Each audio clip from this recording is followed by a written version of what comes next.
रोहित पवारांना लागला इटालियन जातीच्या श्वानाचा लळा। बुलढाणा दौऱ्यावर असताना केन कोर्सो श्वानासोबत घालवला वेळ। आमदार रोहित पवार हे काल बुलढाणा दौऱ्यावर होते।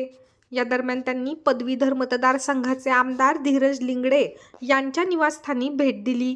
यावेळी धीरज लिंगडे यांच्याकडे असलेल्या इटालियन जातीच्या केन कोर्सो या श्वानाची त्यांनी माहिती घेतली आणि काही वेळ श्वानासोबत घालवला।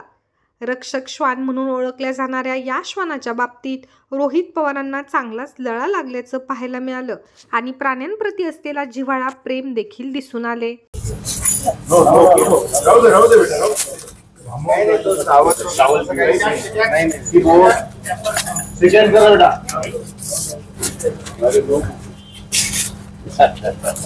Wow.